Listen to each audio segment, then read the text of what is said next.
आप देख रहे हैं इंडिया न्यूज, सबसे पहले देश, आपके साथ मैं रचना बंसल। रूस यूक्रेन में युद्ध लगातार चल रहा है। 2.5 साल से ऊपर का वक्त हो चुका है और अभी का ताजा अपडेट आप जानिए। कीव में रूस के हमले से जुड़ा ये बड़ा अपडेट है। हमले में यूक्रेन का एयर डिफेंस सिस्टम पूरी तरह से ध्वस्त हो गया है।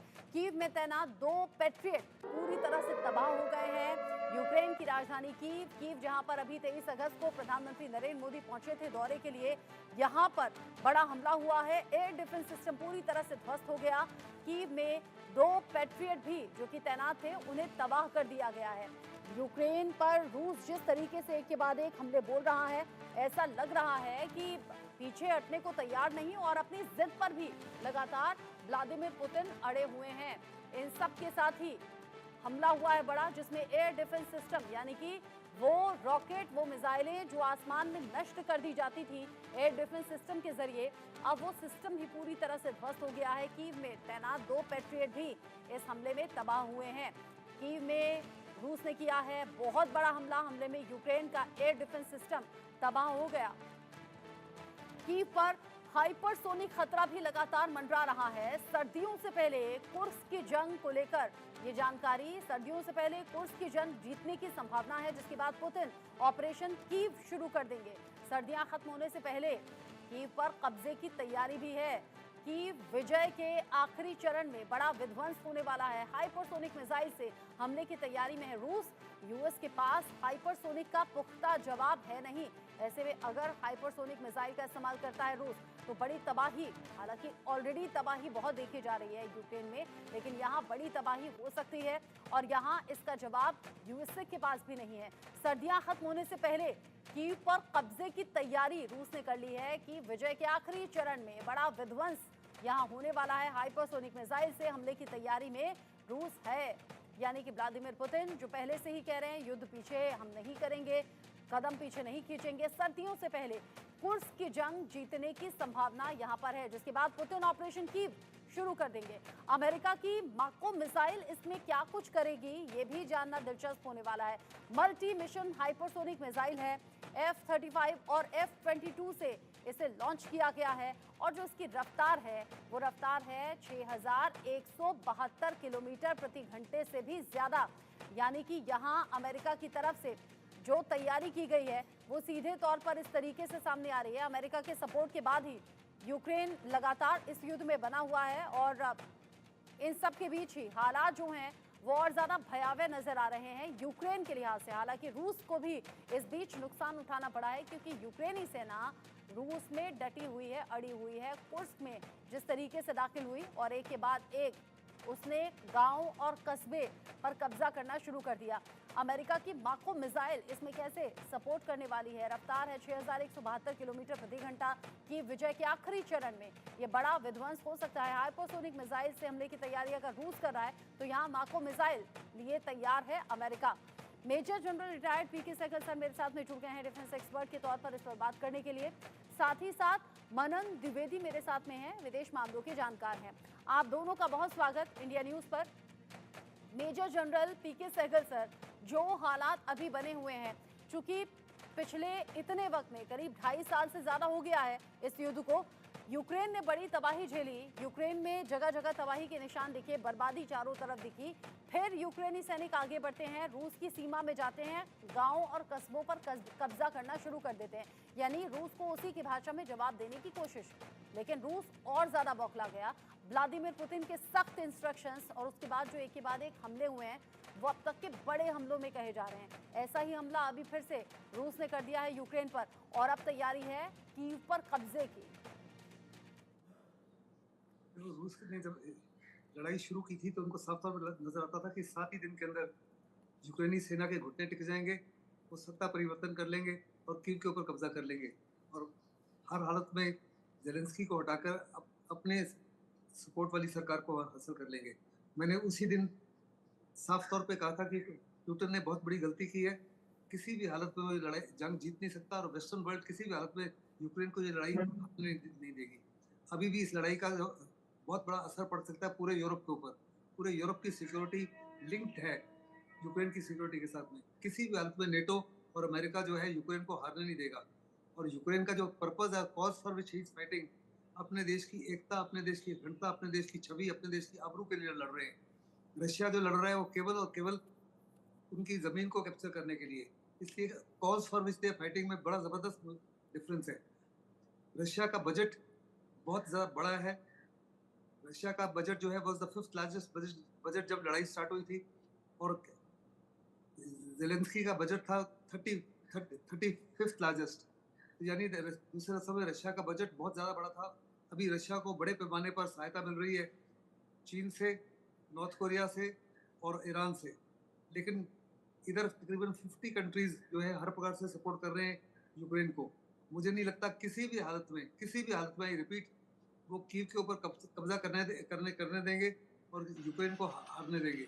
ये जंग जो है दोनों के लिए बहुत घातक है, दुनिया के लिए बड़ा घातक है, क्योंकि पूरा का पूरा जो क्लाइमेट चेंज हो रहा है, ये इतना जबरदस्त जो बमबारी हो रही है रोज, इतनी हो रही है इधर और इसराइल और हमास के बीच में, इसका सारे विश्व के ऊपर फर्क पड़ रहा है। इतने बड़े पैमाने पर जो फ्लड्स आ रहे हैं, जो लैंडस्लाइड्स हो रहे हैं, जिस माफी के टाइफून्स आ रहे हैं, जैसे यागी आया है, वो सारी की दुनिया को तबाह कर रहे हैं। ये दुनिया के हित में नहीं है कि इस लड़ाई को आगे चलने दिया जाए। प्राइम मिनिस्टर मोदी की जबरदस्त कोशिश है, चाइना की जबरदस्त कोशिश है, ब्राजील की जबरदस्त कोशिश है। खास करके सबसे बड़ी कोशिश प्राइम मिनिस्टर मोदी की है, क्योंकि उनके रिश्ते नाते दोनों के साथ अच्छे हैं। जेलेंस्की के साथ में अच्छे हैं, पुतिन के साथ भी अच्छे हैं। बहुत लाजमी है कि वो वेस्टर्न वर्ल्ड, खास करके अमेरिका को भी अपने साथ लेकर चले। और इस समय दुनिया में केवल एक ही ऐसा प्रधानमंत्री है जो वास्तव में ये तीनों को साथ लेके चल सकता है।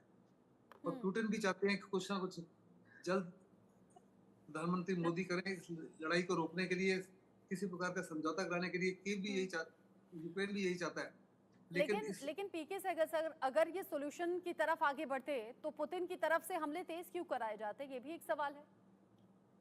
तेज इसलिए किए जा रहे हैं अपनी नेगोशिएटिंग पोजीशन को इम्प्रूव करने से, क्योंकि कोई भी डिस्कशन से पहले या डायलॉग से पहले वो चाहते हैं कि वो हर प्रकार से हामी हो जाए, ताकि कीव यानी जो आप है कह रहे हैं कि जो सॉल्यूशन निकले बातचीत के जरिए भी, जो शांति वार्ता पर बात हो, वो रूस की शर्तों पर, यानी कि व्लादिमीर पुतिन की शर्तों पर ही बात बन पाए। हालांकि इन सब के बीच में प्रधानमंत्री मोदी से, भारत से, दोनों ही देशों को उम्मीदें हैं और पुतिन जैसे ताकतवर नेता भी ये मानने लगे हैं कि हाँ, मध्यस्थता के तौर पर भारत का अहम रोल है। और ऐसा प्रधानमंत्री नरेंद्र मोदी की तरफ से जेस्चर भी दिखाया गया, चाहे वो पुतिन के साथ मुलाकात करते हों या फिर जेलेंस्की के साथ मुलाकात करते हों।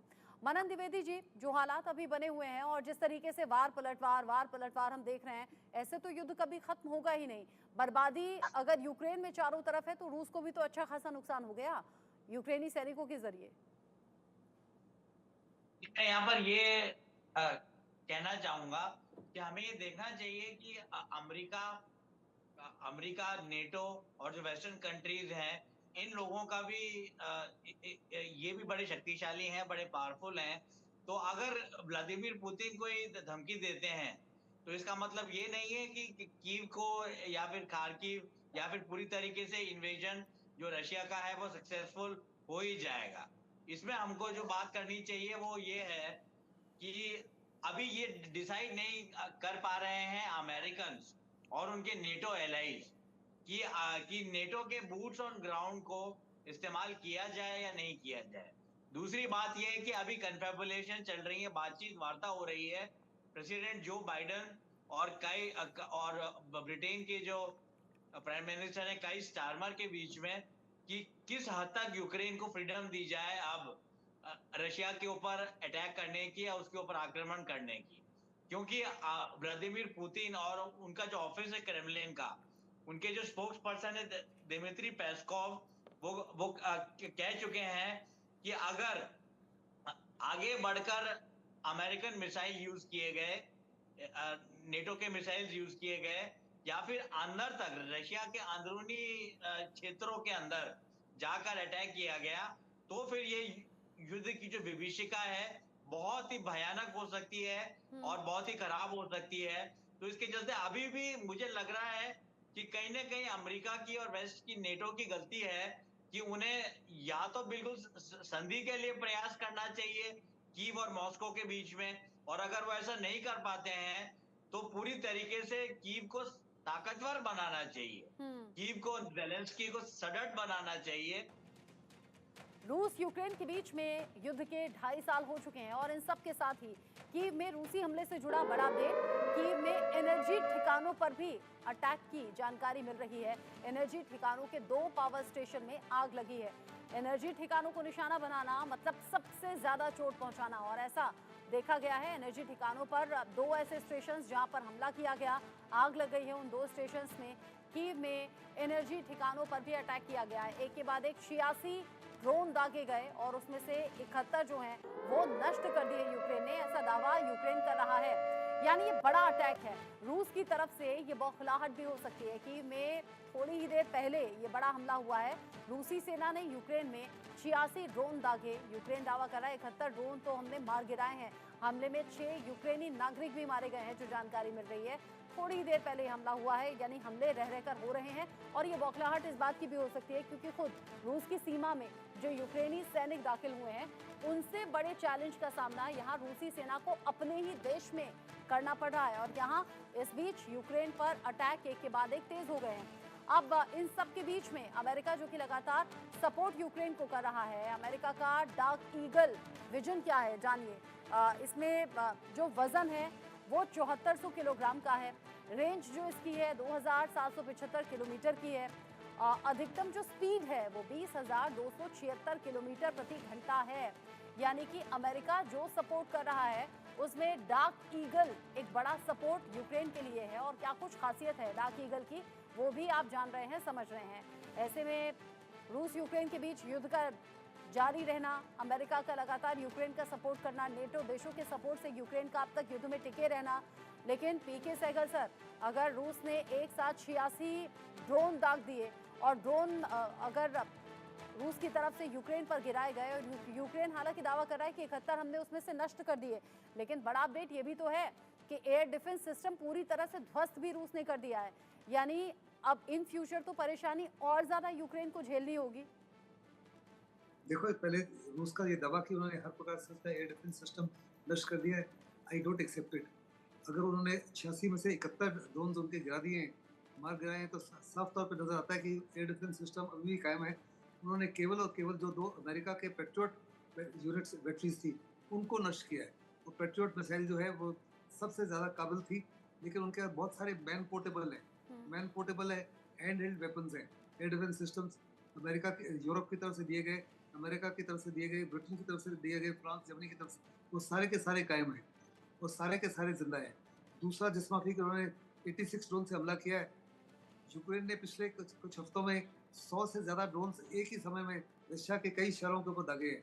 उन्होंने भी रशिया के बहुत बड़े एनर्जीज एरिया को ध्वस्त किया है, उनके पेट्रोल डिपोज को, उनके रिफाइनरीज को, उनके क्या कहते हैं इलेक्ट्रिसिटी ग्रिड को काफ़ी नुकसान पहुंचाया है। जहाँ तक क्रीमिया का ताल्लुक है, वहाँ तो उन्होंने नेवल बेस को कम्प्लीटली ख़त्म कर दिया है, एयर बेस को कम्प्लीटली ख़त्म कर दिया है, और जो ब्रिज है उस ब्रिज के ऊपर भी हमले किए हैं। वहाँ पे उन्होंने लॉन्ग रेंज मिसाइल एटकैम्स इस्तेमाल किए हैं। मुझे नहीं लगता किसी भी हालत में यूक्रेन इस समय एनुअली प्रोड्यूस कर रहा है 1 मिलियन ड्रोन्स, और वो ड्रोन्स की जो रेंज है 1000 से 2000 किलोमीटर तक कर दी गई है। ऐसे में साफ तौर पे अमेरिका इस समय, क्योंकि इलेक्शन है, इलेक्शन से पहले किसी प्रकार का बाइडेन रिस्क नहीं लेना चाहते जिससे कमला हैरिस जो है हार सके। ऐसे में उन्होंने अभी इजाज़त नहीं दी उनको एटकैम्स इस्तेमाल करने के लिए, या स्टॉर्म शैडो जो ब्रिटेन की मिसाइल है उसको इस्तेमाल करने के लिए, जिनकी रेंज तकरीबन 250 किलोमीटर है, और इसकी रेंज जो है 305 किलोमीटर है अमेरिकन की एटकैम्स की। लेकिन उन्होंने साफ तौर पे कहा कि आप इसको इस्तेमाल कर सकते हो। जिस तरीके से 86 ड्रोन रूस की तरफ से यूक्रेन में हमले में इस्तेमाल किए गए, 71 नष्ट करने का दावा यूक्रेन कर रहा है, लेकिन सवाल फिर वही ना कि अगर आम नागरिकों की मौत हो रही है, यूक्रेनी सैनिकों की जान जा रही है, तो ये जो डटे रहने वाला रवैया है जेलेंस्की की तरफ से या यूक्रेन की तरफ से, वो कब तक रहने वाला है? उधर अमेरिका सपोर्ट जरूर कर रहा है, लेकिन उसके पीछे अपना स्वार्थ नजर आता है। नेटो देशों का भी सपोर्ट है, लेकिन कब तक रहेगा? और यूक्रेन कब तक इस युद्ध में टिका रहेगा? शांति वार्ता जरूरी है, ये युद्ध विराम जरूरी है, और इस पर बात अलग अलग तरीके से इस बीच सामने आ रही है। साथ ही साथ एक बड़ा अपडेट ये भी कि रूस और नेटो के बीच में चरम पर है तनाव तो पहले से रूस यूक्रेन के बीच में भी है, लेकिन नेटो देश और रूस के बीच में भी तनाव बढ़ गया है। यूक्रेन को लॉन्ग रेंज वेपन देने पर ये टेंशन है। पुतिन की नेटो को बारूदी धमकी है और इससे धमकी की तौर पर ही देखा जाना चाहिए। पुतिन ऐसी धमकी इससे पहले अमेरिका को भी दे चुके हैं, नेटो देशों को भी दे चुके हैं और ये बता चुके हैं कि अगर लॉन्ग रेंज मिसाइल दी गई यूक्रेन को तो फिर अंजाम इसका भुगतना होगा। लॉन्ग रेंज मिसाइल पर ये टकराव की स्थिति अभी भी बनी हुई है और ऐसे में लंबी दूरी के हथियारों से हमला करने पर करारा जवाब मिलेगा, ये चेतावनी भी पुतिन की तरफ से दी गई है। पुतिन की धमकी है, लॉन्ग रेंज मिसाइल का इस्तेमाल हुआ, अगर उससे हमला हुआ तो नेटो का अटैक मानेंगे और फिर उसका जवाब देंगे। लंबी दूरी के हथियारों से हमला जो होगा तो उसका करारा जवाब दिया जाएगा। लंबी दूरी के हथियारों से हमला हुआ तो नेटो से सीधी जंग होगी। सैटेलाइट इंटेलिजेंस के बिना लॉन्ग रेंज मिसाइल अटैक असंभव है। यूक्रेन के पास लॉन्ग रेंज मिसाइल इस्तेमाल की क्षमता नहीं है। पुतिन ये जान भी रहे हैं, समझ भी रहे हैं कि इसके पीछे नेटो देशों का सपोर्ट है, अमेरिका का सपोर्ट है और पुतिन इस बात को पहचानते हुए धमकी भी लगातार दे रहे हैं। लेकिन युद्ध में इस मिसाइल का, लॉन्ग रेंज हथियारों का इस्तेमाल हो भी रहा है और रूस इसका नुकसान उठा भी रहा है और इसीलिए पुतिन ने दे दी है बड़ी चेतावनी। पुतिन का विस्फोट, पश्चिम में खौफ, आखिर क्या है ये पूरी खबर, ये भी जानिए, ये डर क्या है। पुतिन यूरोप को परमाणु संदेश जरूर देंगे। रूस से ब्रिटिश सैन्य ठिकानों पर अटैक की आशंका जताई जा रही है। रूस परमाणु परीक्षण कर सकता है, ये भी जानकारी है। रूस सीधे पश्चिमी देशों से जंग लड़ेगा और इसकी चेतावनी रूस बार बार दे रहा है। अब इसमें वजह क्या है ये भी जानिए। यूक्रेन को लॉन्ग रेंज वेपन जो दिए जा रहे हैं, उससे जो हमला हो रहा है उसी का बदला रूस लेना चाहता है। पश्चिमी देशों से परमाणु परीक्षण या अटैक से बदला संभव है। मनन द्विवेदी जी, अगर ऐसा होता है तो फिर तो बड़ी तबाही होगी। मुझे यहाँ पर लगता है कि ये विश्व युद्ध की स्थिति, तीसरे विश्व युद्ध की स्थिति धीरे धीरे ग्रेजुअली बनती जा रही है, जो पूरा रीजन है यूरेशिया का उसके अंदर। पर मुझे ऐसा लगता है कि अमेरिका का स्ट्रेटेजिक इंटरेस्ट, उनका सामरिक हित ये है और वो इस चीज को कई बार बाद भी प्रेसिडेंट जो बाइडेन कह चुके हैं कि वो युद्ध को फैलाना नहीं चाहता अमेरिका। और नेटो के जो कुछ कंट्रीज हैं वो बड़े एंथुसियास्टिक हैं, जैसे जर्मनी, इटली, ये लोग तो चाह रहे थे कि मदद दी जाए और युद्ध को फैलाया जाए करीब 1-1.5 साल पहले। पर मुझे लगता है कि कहीं ना कहीं मैं ये बात कहना चाहूंगा, अमेरिका की यहाँ पर गलती है और जेलेंस्की को भी सोचना चाहिए था कि अगर जेलेंस्की श्योर नहीं थे सामरिक मदद के बारे में कि नेटो और अमेरिका उनको सामरिक मदद करेगा, पूरी तरीके से वेपन्स नहीं देगा या देगा, तो उनको फिर रशिया के साथ पंगा नहीं लेना चाहिए था। और मुझे लगता है कहीं ना कहीं ये नेटो की और अमेरिका की कमजोरी है कि जेलेंस्की पूरे विश्व में घूम रहे हैं।